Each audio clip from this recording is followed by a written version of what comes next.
The storm over Prime rolled like a wounded beast, its violet clouds flashing with threads of silver lightning that split the sky. And beneath that trembling horizon stood Princess, alone on the highest balcony of the celestial citadel, trying to steady a heart that had carried too many disappointments for someone so young and gentle. From the moment she was born had been told her purpose: unite the fractured houses, guide the fatting empire, save a world whose people no longer believed in anything. But as she gazed upon her glowing city, she felt only the cold truth. Her world had stopped believing in her long before she stopped believing in it. Tonight was supposed to be her coronation as the future empress. Instead, it had become the night she was publicly abandoned. Moments earlier, the council had stood before 1,000 citizens and declared that lacked the necessary precision of heart. They claimed she was too emotional, too compassionate, that she showed dangerous fondness for ideals. In simpler terms, they believed kindness was weakness, and because she had too much of it, she could not lead. Their words still echoed in her mind like sharp edges: unfit, unprepared, unbecoming. Pressed a trembling hand against her chest, feeling her pulse flutter beneath her fingers. The wind swept her silver hair across her face, and for the first time in her life, she wished she could vanish into that storm. She had tried so hard. She had given everything. And yet, it was never enough.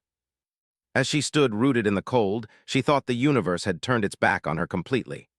But far beyond skis, aboard a simple human research vessel nearing the planet's orbit, a young explorer named Aaron Hale stared at the same storm and felt something shift inside him. Aaron wasn't from a noble line. He wasn't born with destiny in his veins. He was an ordinary human with an extraordinary desire to understand the stars. When he looked at the swirling violet storms on Prime, he didn't see danger. He saw a world struggling the way people struggled. He saw beauty buried under weight. And as his ship made its gradual descent, he had no idea that his path would cross with a princess who had lost faith in herself, or that his presence would alter the fate of an entire civilization. Back on the balcony, exhaled shakily. A part of her wished anyone would simply ask her if she was all right. Not as a princess, not as a symbol, just as a person, but cherished strength, silence, and perfection. Emotions were seen as cracks, not colors. She wiped a single tear before it could fall, though it felt like a hopeless attempt to stop an ocean. Behind her, the tall doors creaked open. A servant bowed low.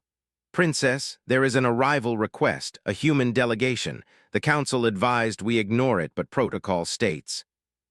"Let them land," whispered, surprising even herself. "Your Highness." She swallowed. Just let them land. She didn't know why. Maybe she was desperate for a distraction. Maybe she simply wanted to speak to someone untouched by expectations. Or maybe, buried somewhere deep in that aching heart, she yearned for kindness that didn't come with conditions. Far above, Aaron's ship received the docking clearance. Relief washed over him, but curiosity grew even faster. Prime wasn't known for welcoming outsiders. Something was unusual. The moment his vessel pierced the violet clouds, his senses filled with awe. The citadel towers shimmered like living glass. Light flowed along pathways like rivers. Everything was breathtaking, yet beneath that beauty, he sensed tension as if the world itself was holding its breath. He didn't know it yet, but the first person he would meet was a heartbroken princess whose world had just told her she was unworthy. And he didn't know that his arrival, simple, unplanned, unintended, would become the first thread of hope she had felt in years. The Citadel's landing platform glowed with soft cerulean light as Aaron stepped onto it, his boots touching soil for the first time. The air was warm, carrying a faint crystalline scent, like rain mixed with starlight, and despite the tension humming through the atmosphere, he felt a quiet thrill. This world was unlike any he had ever visited. But when he lifted his eyes, his breath caught. She was there. The princess.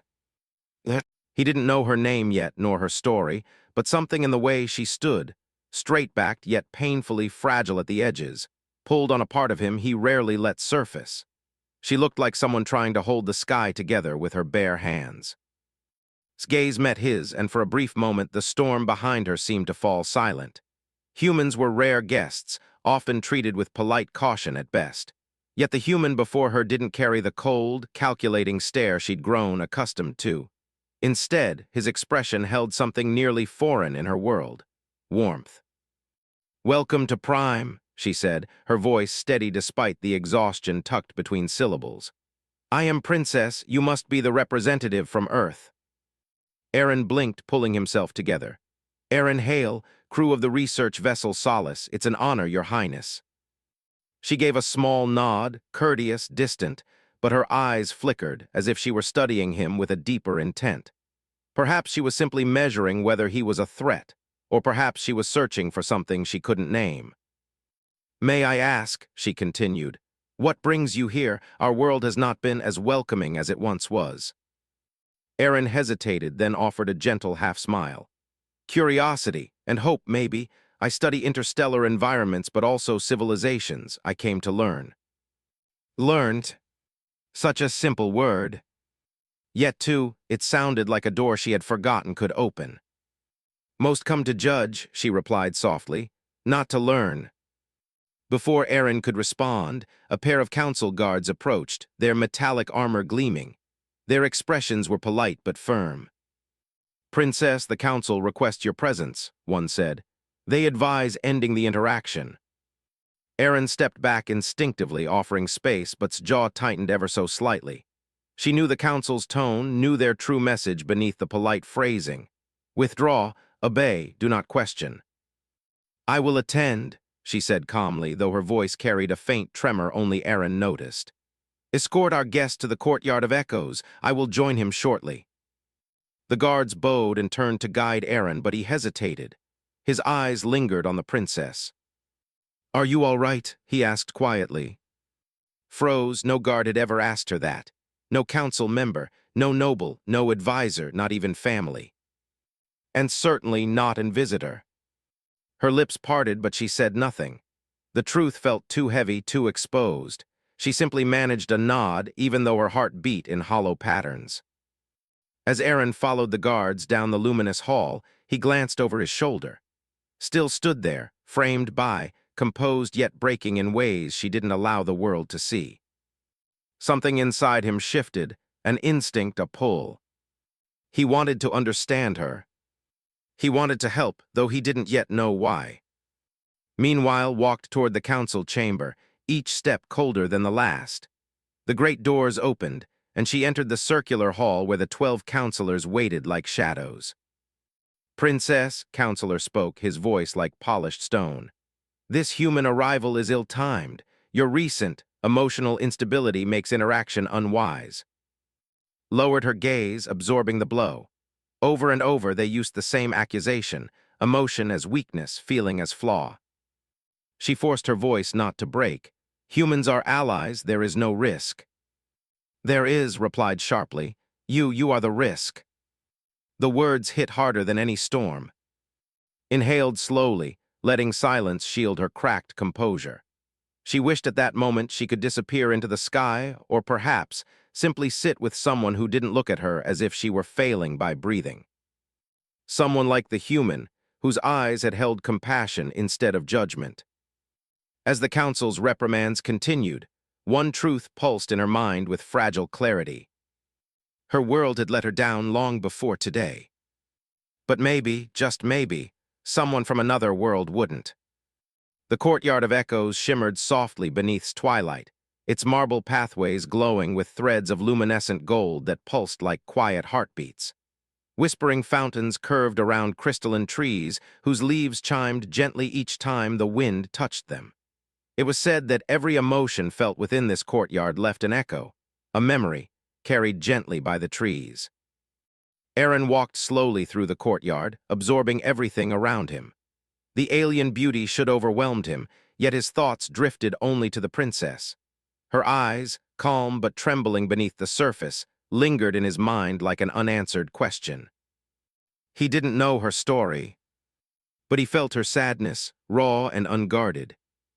As he traced a hand along one of the glowing trees, a soft, harmonic note vibrated through his fingertips, startling him.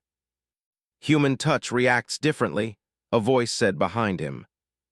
Aaron spun around, stood at the entrance of the courtyard, the faint framing her like an unspoken ache. She looked composed but tired, as if she'd fought a battle made entirely of words and wounds she couldn't show. "Princess," he began, stepping forward with respectful caution. "I hope I didn't overstep by touching." "It's all right," she interrupted. "The trees respond to sincerity, not status." Her tone was gentle, yet the edges were faintly sharp, like someone accustomed to swallowing pain before anyone could see it. She added quietly, surprising him, "When we are alone, you may call me." Aaron blinked. "Then I'd be honored if you call me Aaron." A small, fragile curve touched her lips. Not quite a smile, more like the shadow of one. But it was the first genuine expression he had seen on her face. They walked beneath the shimmering branches, silence settling softly between them. Not heavy, not uncomfortable, but contemplative. Paused near the central fountain, watching the ripples shimmer like liquid stardust. "This courtyard records emotions," she explained. "The echoes stay for centuries, so our ancestors could understand how we felt during great moments of change." Aaron nodded slowly. "Then this place must hold your people's happiest memories." "And their most painful," her voice dipped. "Most of mine live here too." He noticed her hands clasping tightly in front of her, an attempt to steady something inside. "What happened with the council?" he asked gently. "If I may ask." She hesitated, her gaze dropping to the water. For a few long seconds, she seemed to weigh whether her truth was worth sharing, or whether she deserved to share it at all. "They believe I am unfit to rule," she finally whispered. "They say I feel too deeply, I care too easily. To them I am an unstable risk." Aaron's brows knit. "Caring is not a flaw." "In my world it is," she said with a brittle breath. "Strength is measured by coldness, leadership by distance, compassion is seen as weakness." Aaron stepped closer, but not too close, simply placing himself within her fading courage's reach. "Where I'm from," he said softly, "the strongest leaders are the ones who feel. Empathy is power." Her eyes lifted, searching his face with something like disbelief, or relief. "No one has ever told me that," she murmured. "Not here."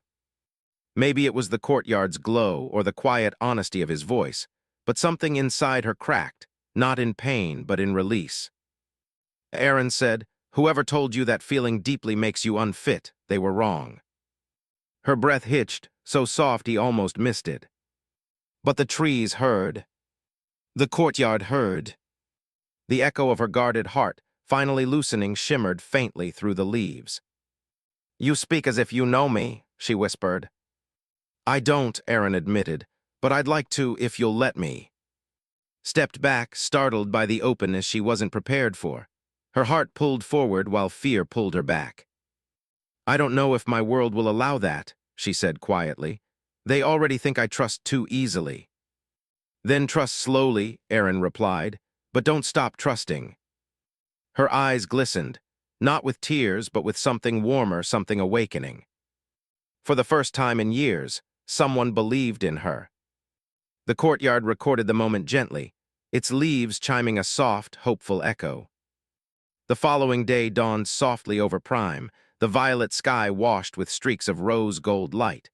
Yet even as the world glimmered with delicate beauty, felt an invisible weight pressing against her chest.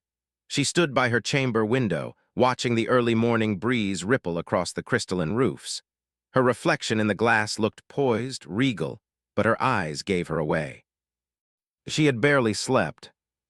Every time she closed her eyes, the council's voices echoed like cold metal.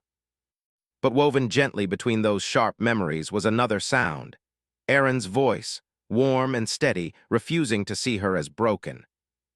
A soft knock pulled her from her thoughts. "Enter," called.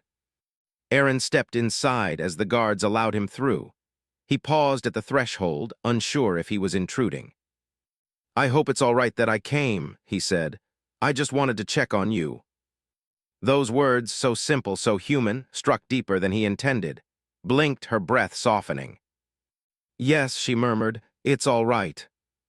He stepped closer, offering her a small, reassuring smile. You weren't at breakfast. I thought maybe, he hesitated. Maybe today is difficult. Inhaled, steadying herself. Every day since my evaluation has been difficult. Then you shouldn't face them alone, Aaron replied, sincerity woven into every syllable. The room fell quiet. No one had ever spoken to her like that. No one had offered themselves without condition or expectation. A strange warmth rose in her chest, comfort mixed with fear.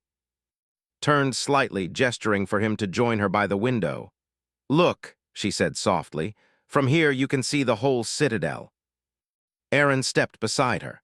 The view was breathtaking, towers that shimmered like carved moonlight, sweeping bridges that curved through the air like ribbons, and the people below moving through their day with practiced grace. It's beautiful, Aaron whispered. It is, agreed, but beauty can hide silence, and silence can hide hurt. He looked at her, seeing the truth behind the words, the loneliness carved into her posture, the grief stitched into her stillness. He said gently, tell me what you carry if you want to. Her fingers tightened slightly on the window ledge. My mother was once beloved, she began slowly. But after her passing, the council used her memory as a standard I could never reach. I was too gentle, too sensitive, too everything they feared. Aaron listened with full attention, not interrupting, not offering empty comfort, just being present. And because of that, she continued, voice trembling, they believe I am not worthy to lead. I cannot speak without scrutiny. I cannot breathe without judgment. Even kindness is treated as a flaw. That isn't leadership, Aaron said softly. That's imprisonment. Shut her eyes. I am a princess by name, not by freedom. Those words broke something inside Aaron, not in pain, but in frustration on her behalf. How could an entire world demand perfection from someone who was trying so hard just to exist? And for what it's worth, Earth wouldn't see you as a weakness. She opened her eyes, surprised. You would be seen as someone who leads with heart, he added, someone brave enough to feel. Her breath fluttered, unsteady. You say these things as if you see strength in me. I do, Aaron said simply. I saw it the moment you met me yesterday. Something inside her shifted, a quiet, trembling hope, the kind she had once believed in before the world taught her to fear it. But before she could reply, a sudden flare of blue light illuminated the sky. A messenger drone swooped toward the citadel balcony and halted before her. Reached out, activating the message. The hologram unfolded, revealing Counselor's stern face. Princess, his voice declared coldly, your presence is required at an urgent assembly, and the human must accompany you. His heart tightened. Assemblies were seldom kind and never urgent without reason. She turned to Aaron, fear and determination swirling in her eyes. Aaron, something is wrong. Then we'll face it together, he replied without hesitation. And for the first time in years, she didn't feel alone as she stepped toward uncertainty. The hall of judgment stretched before them like a vast crystalline cavern, every surface reflecting cold, fractured light. Walked at the center, Aaron at her side, and though neither spoke, their steps echoed with an unspoken tension neither could ignore. The council sat on their elevated seats, a semicircle of unwavering eyes and unreadable expressions. When the doors sealed behind them, the silence pressed down like a physical weight. Counselor rose first.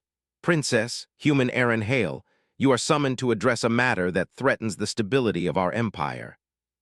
Aaron felt stiffened beside him. He noticed the way her hands folded tightly at her sides, a reflex to anchor herself against whatever storm waited next. Continued, last night, unrest grew in the lower districts. Citizens believe the council's decision to reject the princess's coronation signals weakness. Some claim we are divided. He paused, letting the accusation sharpen. Your display of emotional unpredictability has fueled this instability. His throat tightened. Aaron saw it. She stepped forward, voice steady but soft. I have done nothing to. Enough, another counselor cut in. Your presence in the courtyard of Echoes yesterday left a measurable disturbance in the emotional field. The trees responded with heightened resonance. Such intensity is dangerous, Princess. Blinked stunned. So now my emotions cause civil unrest. They inspire uncertainty, answered coldly. We must project strength, and you instead project. His gaze drifted to Aaron. Attachment, to unfamiliar ideas, to weakness. Aaron stepped forward. If I may.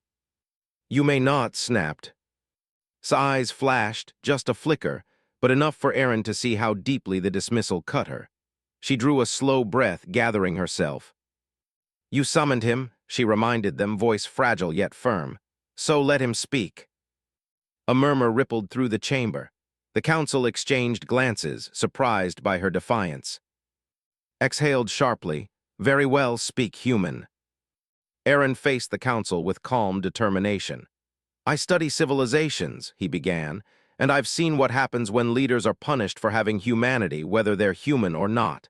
He glanced toward. Suppressing compassion isn't strength, it's fear. The room stiffened. Aaron continued. Your people are unsettled not because feels too much, but because she's the only one who feels at all. They see honesty in her, vulnerability, hope. Those things don't create division, they bridge it. His breath caught so softly, she barely recognized it as her own. But the council, they did not soften. Enough, Counselor Myra said, eyes narrowing. Emotion has clouded your judgment, princess, and now it clouds his. Lifted her chin. And what do you intend to do? His voice turned colder. Effective immediately, you are to undergo a tempering ritual to cleanse emotional excess, and the human will be removed from the citadel afterward. Aaron stiffened, removed. Your influence has made her unstable, replied. You will leave before further damage is done. Felt something crumble inside her. The tempering ritual was not violence, but it stripped one's emotional strength, dulling color, dulling spirit, dulling everything that made a person feel. She whispered, you want to change who I am. We want you to be fit to rule, Myra corrected. Unburdened, efficient. Aaron looked at. Her eyes were glistening, not with tears, but with a rising, shaking fear. No, he said firmly. The council stared. Is not broken, Aaron continued. She doesn't need cleansing, she needs support, and if you silence everything human inside her, everything compassionate, you'll destroy the best part of your future. Guards ordered, escort the human out. 2 armored figures stepped forward. Moved instinctively, placing herself between Aaron and the guards. No, if he leaves, if you do this to me, it will break what little trust our people still have. His expression hardened. You are not in a position to negotiate. The guards advanced. Aaron stood ready not to fight but not to retreat from her. He whispered, I'm not leaving you alone in this.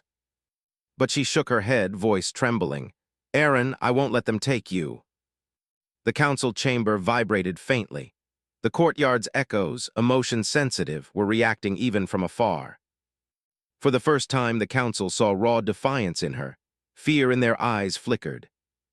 This changes nothing, tried to insist. But it did. Something had shifted in the room. In the very heart of.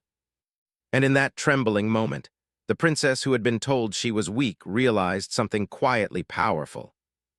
She was not alone anymore. The tension inside the Hall of Judgments vibrated like a cracking crystal. Guards stood poised, waiting for the order to pull Aaron away from. The council's eyes, cold and unyielding, watched with measured impatience. But no longer felt small beneath their gaze.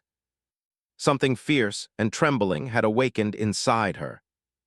Something she didn't recognize at first, until she realized it was courage. Aaron stays, she repeated, voice steadier this time. Counselor Myra rose from her seat, expression sharp. Princess, you are on the edge of insubordination.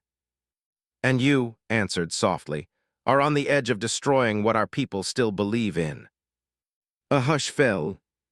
The guards hesitated. Even the distant hum of the citadel seemed to pause. Aaron watched her with quiet awe. He had seen bravery in countless forms across worlds, but nothing like this fragile, trembling strength standing beside him, refusing to break. Said slowly, you are overwhelmed?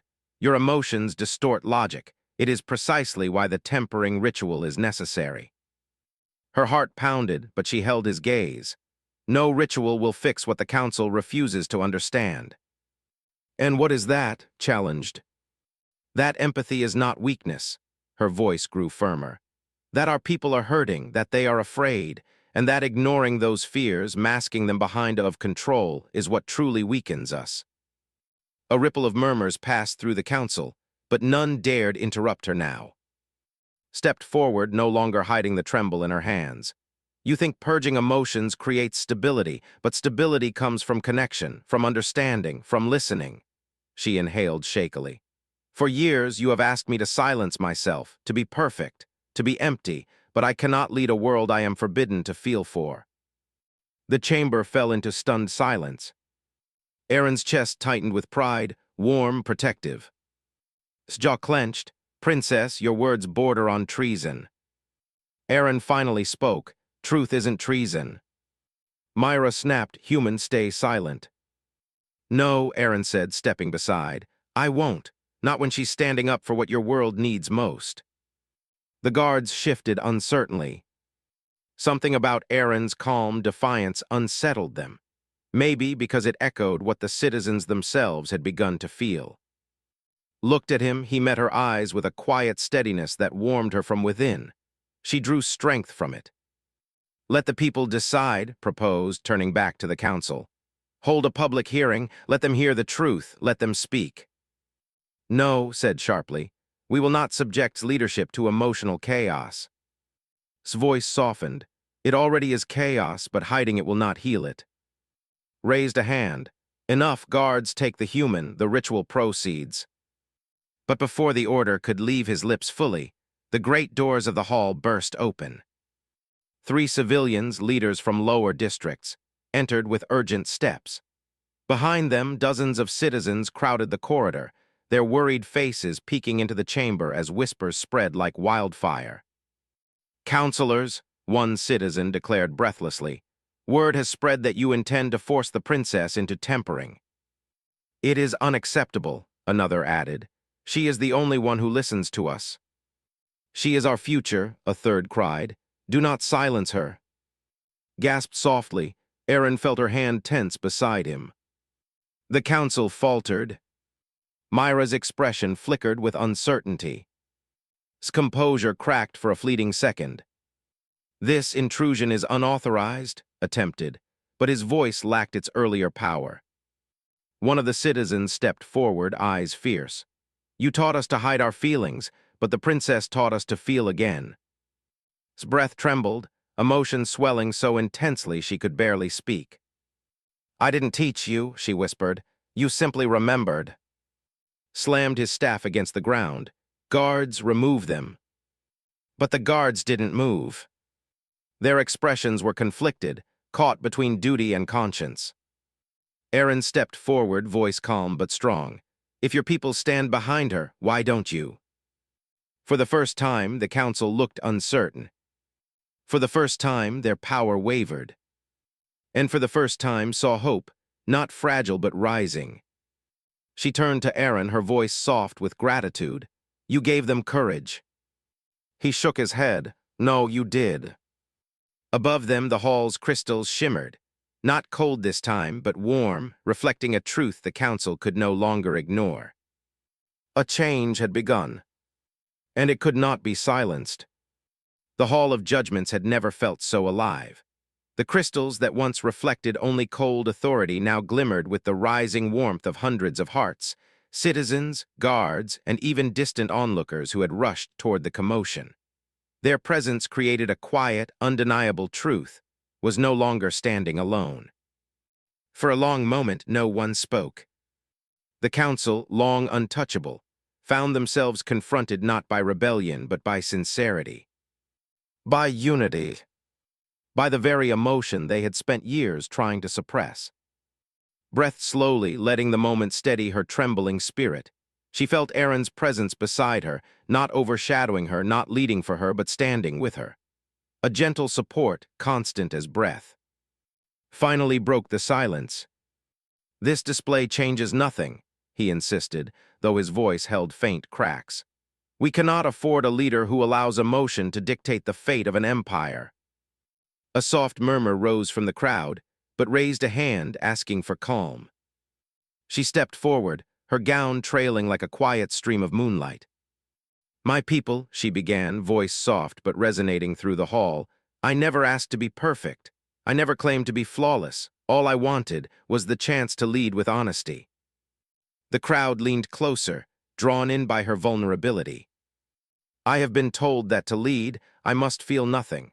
But how can a leader understand her people if she does not understand feeling?" A citizen cried out gently, "We don't want a perfect ruler, we want you." His composure nearly faltered, but Aaron's warm glance grounded her. She turned toward the council. "I am not proposing recklessness, I am proposing balance, strength with compassion, logic with empathy, leadership with heart." Myra stood slowly, her expression conflicted. "You speak of ideals, princess. Ideals alone do not hold an empire together." "No," agreed softly, "but they inspire the people who do." The hall shimmered with the weight of her words. The leaves of the emotion-sensitive trees beyond the windows began to glow faintly, echoing hope. Aaron stepped forward, speaking not as an outsider, but as someone who believed in what he saw. "Your world is beautiful," he said, "but beauty means little if the people within it cannot breathe freely." The citizens nodded. The guards shifted with subtle agreement.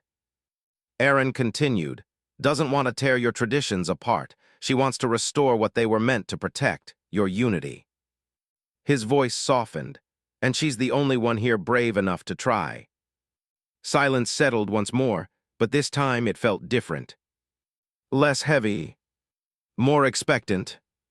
Myra looked searching his face for certainty, but his stone expression had finally begun to fracture. The council whispered among themselves, the sound sharp yet unsteady. Eventually spoke, though his usual authority was gone. "If we revoke the tempering order, what assurance do we have that your methods will not destabilize us further?" Stepped closer. "No assurance," she admitted gently, "only trust." Those words struck deeper than any speech. Trust was something had forgotten, and something only she seemed capable of restoring. Myra exhaled slowly. "Princess, perhaps we have underestimated the needs of the people." "And the needs of a leader," added reluctantly. The hall rippled with relief, gasps, quiet cries, hope blooming like sunrise after a long storm. "The tempering ritual is withdrawn," Myra declared, "and the princess shall retain her right to ascend." A wave of emotion surged through the hall, bright and overwhelming. His breath hitched, disbelief, gratitude, and release all flooding her at once. She turned to Aaron, whispering, "You helped me find my voice." He shook his head gently. "You always had it, I just reminded you to listen." Her eyes softened, shimmering with quiet emotion. "Thank you. Not as a princess, not as a symbol, simply as herself." The citizens bowed to her, not out of duty but devotion. And as the hall brightened, as the weight she had carried for years finally began to lift, realized something profound. Her world had once let her down. But one human, unlikely, ordinary, impossibly kind, had reminded her how to rise again. Their story was not an ending. It was a beginning. And for the first time in her life, stepped forward not as someone trying to be worthy, but as someone who finally believed she already was.